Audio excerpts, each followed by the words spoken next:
The flickering neon light cast eerie shadows as the prison guard stepped into the cell. "That's it, Reed.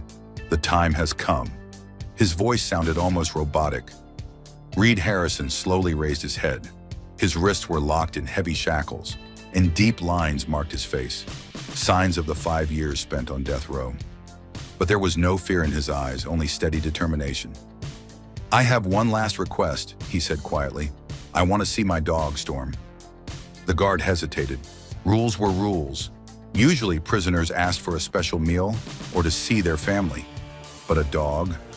"I'll ask," he muttered and left, leaving Reed alone with his thoughts. Reed closed his eyes. In his mind, he saw Storm, his loyal German shepherd, the only friend he had left after the arrest.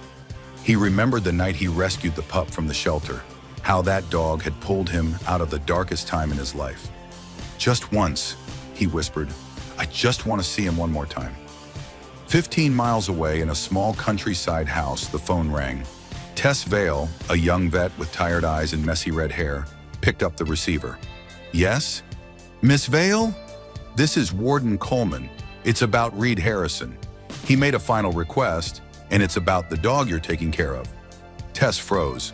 Her heart started pounding. "Storm? He wants to see Storm?" "Yes, he'd like to see him before—" Coleman cleared his throat. "Before it all ends."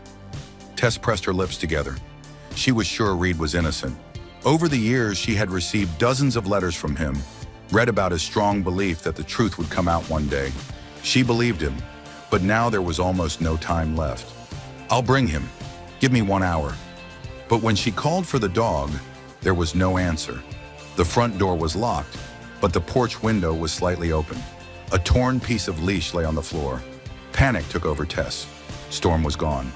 With shaking hands, she dialed a number she hadn't called in a long time. "Lane, I need your help. It's about Reed and Storm." There was a pause on the other end. Then a deep voice replied, "I'm on my way." Minutes were rushing by. Tess searched the whole house, looked inside closets, under furniture. Storm had vanished. She ran out onto the porch, peering into the darkness of the garden. The cool night air carried a distant bark.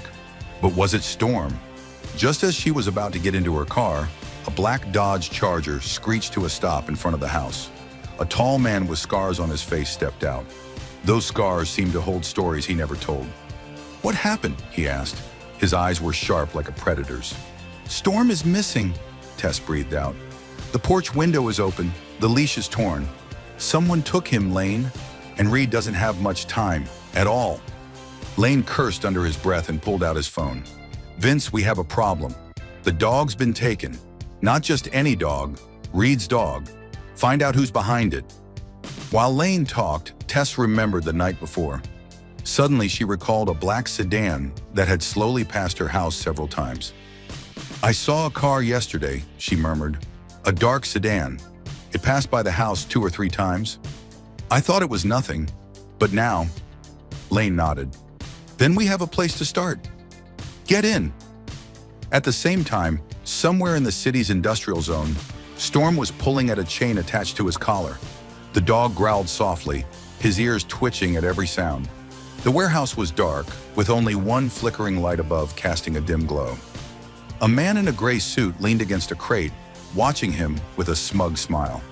"Beautiful dog," he said, taking a drag from his cigarette. "Too bad he was in the wrong place at the wrong time." Another man, thin with cold eyes, stepped out of the shadows. The order was just to keep him away, not to hurt him. Yet, the man in the suit shrugged. "It all depends on what our friend Reed does next." Storm barked furiously, trying to break free. Somehow he knew that Reed needed him, and he would fight with everything he had to get back to his owner. Meanwhile, Reed sat on his prison bed, staring at a narrow strip of light falling through the barred window. In just a few hours, everything would be over. The cell door opened. The guard stepped in, followed by the warden. "We've got a problem," the warden said, his face very serious. "The dog is missing. Someone took him just before he was supposed to be brought here." Reed's breath caught in his throat. "What? Who?" "We don't know, but we're working on it." Reed's hands clenched into fists. His last wish, The only thing that had kept him going for 5 years had been stolen. But who would do that? And why? Lane's Charger sped through the empty streets as he made another call. "We've got a lead. A warehouse by the docks. We need backup." Tess turned her head. She fully understood that time was not on their side. If they didn't find Storm, Reed would die without ever seeing him again. The port was covered in early dawn shadows. Fog drifted between the abandoned warehouses. The water gently slapped against the pier walls, and gulls cried in the distance. Lane parked the Charger in a dark alley and pulled a gun from under the seat. "Stay in the car." Tess narrowed her eyes. "Forget it. That's my dog in there." Lane looked at her for a moment, then sighed. "Then stay close. If things go bad, run." They crept toward the warehouse. Lane pressed against the wall, trying to peek through a dirty window. Shadows moved inside. 2 men, one in a suit, the other with a hood pulled over his face. And in the middle, still chained but ready to fight, was Storm. "This guy has no idea who he's messing with," Lane whispered. Tess clenched her fists. "Then let's show him." Meanwhile, Reed paced inside his cell. He had no idea what was happening outside. But one thing was clear. Someone really didn't want him to see Storm. The question was, why? Was it just cruelty? Or something more? The warden was still standing in the doorway. "We're trying to get information, but I can't promise anything." Reed looked him in the eyes. "Please," he said hoarsely. "I don't have much time." The warden sighed. "We're doing everything we can." But Reed knew it wasn't enough. Lane hid behind a pile of crates and counted quietly. 2 guards, maybe more in the shadows. Tess picked up a rusty pipe from the ground. "We can't waste time," Lane smirked. "I like your spirit." With a smooth motion, he threw a small rock at the metal wall. The loud clang echoed through the building. "What was that?" "No idea, go check." The hooded man pulled out a gun and headed for the door. As soon as he stepped out, Lane grabbed him from behind, knocked the gun away, and slammed him against the wall. The man collapsed, unconscious. "Not bad," Tess whispered, impressed. Inside, Storm barked loudly. He heard her, but the man in the suit reacted too. He pulled a gun and pointed at the dog. One more step and the dog dies. Tess stopped breathing, but Lane just chuckled quietly. "You really have no idea who you're dealing with." He gave a small signal, and before the man could react, Storm, still chained, lunged at him with a furious growl. At that moment, the warden was walking quickly down the prison corridor.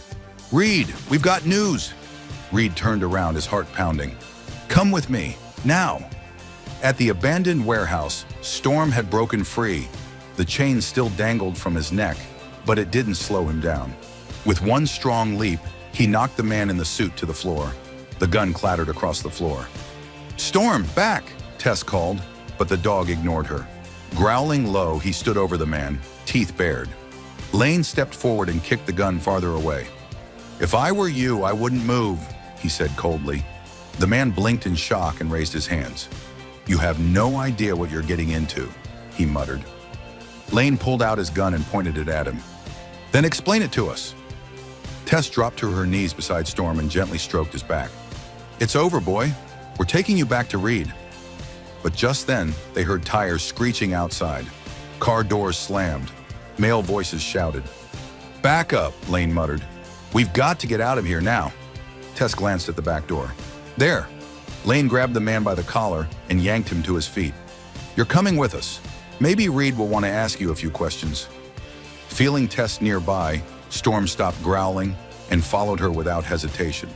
They ran through the warehouse. Lane in front, Tess and the dog behind. Voices shouted in the background as men stormed into the building. "They're gone!" someone yelled. Then gunshots rang out. Reed sat in the prison van, his wrists still locked in handcuffs.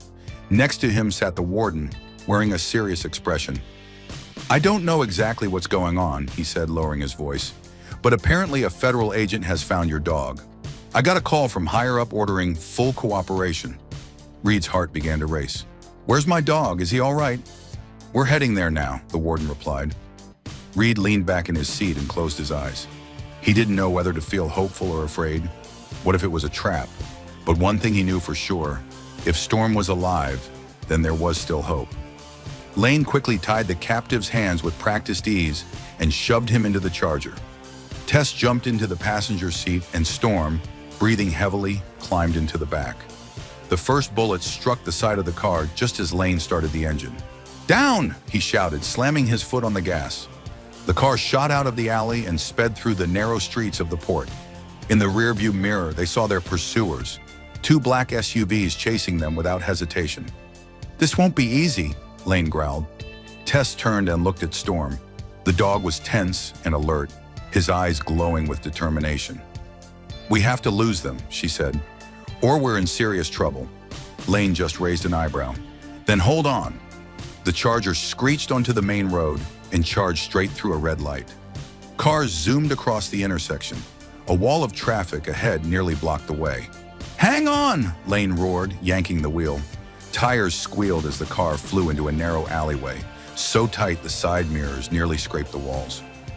Behind them, the two SUVs collided, a loud crash followed by shattering glass. "That'll slow them down," Lane muttered. Tess let out a breath of relief and turned toward Storm, who sat in the back seat, alert, ready, loyal. The man in the suit with his hands bound whimpered quietly. "Let me go." Lane glanced at him in the mirror. "Not a chance. You're going to meet Reed." The man turned pale. "This is insane. You have no idea who you're messing with." Tess leaned closer to him. "Then tell us." But the man clamped his mouth shut. "Coward," Lane growled. "Then Reed will get the answers from you." He pressed harder on the gas. Reed felt the vehicle come to a sudden stop. Through the small barred windows, he saw they weren't at the prison. "Where are we?" he asked. Coleman, still sitting beside him, chuckled again. "Had to improvise. Circumstances changed." Reed's stomach twisted. Was it a trap? The door swung open. Two guards helped him out, and then he heard it. A deep, excited bark. Reed's heart beat faster. Suddenly, a blurry shape rushed toward him. A strong, furry body pressed against him. Warm, familiar breath touched his skin. Reed dropped to his knees, feeling a wet nose against his cheek. Desperate licks, a wagging tail, trembling. 5 years. 5 years without him. And now he was finally here. Out of the corner of his eye, Reed saw the warden step aside, quietly watching the reunion with the dog. After a moment, Coleman waved Lane over. They spoke briefly, and then the warden handed the agent some papers. Lane signed them without even looking. Coleman gave Reed a meaningful glance, then headed back to the van. "You're their responsibility now. You've got 48 hours before the case is reopened," he said to the prisoner before leaving. The prison guards followed their warden into the van, and the vehicle disappeared around the corner. As he watched the van drive away, Reed was surprised to see Tess, Lane, and the man in the suit with bound hands walking toward him. His eyes narrowed. "Who's that?" Tess stepped forward. "One of the people who didn't want you to see Storm." Reed slowly rose to his feet. His gaze hardened, shoulders tensed. Then he'd better explain why. They quickly tied the prisoner to the only chair in the room. Reed stood right in front of him, fists clenched. "Talk!" The man hesitated, then let out a quiet laugh. "You think you've won? You have no idea what you've just escaped from." Reed's stare remained ice cold. "Then explain it to me." "It's not just about you," the man said. "This is much bigger." Lane pulled out his gun and slowly spun the cylinder. "I've got patience, but not forever." The man swallowed. "You think this was just a game? Your dog wasn't taken by accident, Reed. He was supposed to be eliminated." Tess frowned. "Why?" The prisoner clenched his jaw and stayed silent. Then Storm stepped forward, baring his teeth and growling so deep and low, it sent a chill through the air. The man flinched in his seat. The fear in his eyes quickly turned into a desire to speak. "Because that dog knows something. Or rather, he's carrying something no one is supposed to see." Reed's stomach tightened. "Storm," he whispered. He slowly knelt in front of the dog. Storm tilted his head, as if sensing that his owner was looking for something. Reed ran his fingers through the thick fur until he felt something solid. His hands trembled as he pulled out the mysterious item. It was a tiny flash drive, securely hidden under the buckle of the collar. Reed's eyes shot to the man in the suit. "What's on it?" The man smirked. "The truth." Reed stared at the small drive in his hand. He had spent 5 years in a cell, 5 years hoping for justice, and now, finally, there was something real in his hand. Tess gave Lane a worried look. "We need to find out what's on it." Lane nodded. "I know a place where we can do that safely." Then he pointed the gun at the man in the suit. "But first, he tells us more." The prisoner leaned back and sighed. "You see right through me. I'm just the middleman. You're dealing with something way bigger than you think." Reed had had enough. "Tell me what's on that drive, or you'll regret it." The prisoner glanced nervously at Storm's bared teeth and muttered through clenched teeth. "Bank transfers, secret deals, names of the people who did everything they could to see you dead. You're not just innocent, Reed. You're the only obstacle to people who would have lost millions if you had lived." Reed clenched his jaw so tightly it hurt. He'd always known. He was just the scapegoat. "Who's behind this?" Tess asked coldly. The man didn't answer. Lane cocked the gun. "That was your last chance." A split second of silence, and then a shot. But it wasn't Lane who fired. Outside the window, a flash lit up the glass. The man in the suit's eyes went wide, and then he slumped forward, dead. "Damn it!" Lane shouted, pushing Reed and Tess to the floor. Another bullet hit the wall. Someone wanted to make sure the prisoner never said another word. "We need to get out of here now!" Tess yelled. Lane snatched the flash drive from Reed's hand and ran for the back door. Storm followed silently, ears perked and alert. Outside, tires screeched on the pavement. A black SUV pulled up. "It's the same people as before!" Tess shouted. Lane took cover behind a dumpster. "Then let's finish this fast." He drew his gun and returned fire. Reed and Tess ran to the Charger. Storm leaped into the back seat. "Once we get out of here, we're making this public," Tess said. Reed started the engine. "Hold on tight!" He slammed the gas pedal. 24 hours later, a news channel was broadcasting live.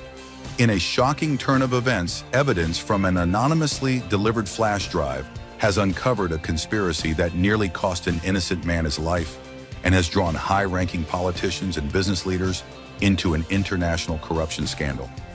Reed Harrison, who was scheduled for execution just 1 day ago, has now been fully exonerated. Reed watched the screen from an anonymous hotel room. Lane stood nearby, arms crossed over his chest. Tess gently petted Storm, who lay peacefully beside her. "We did it," she said quietly. Reed took a deep breath. 5 years of not knowing, 5 years of pain, but now his life was finally his again. He leaned toward Storm. "You saved me, boy." Storm wagged his tail. Reed's eyes hardened. "But the people who planned this, they're still out there." Lane grinned. "Then we take care of them." Reed stood up, called Storm to his side, and headed for the door with purpose in his step. In his eyes burned a fire to finish what they had started and bring justice all the way to the end.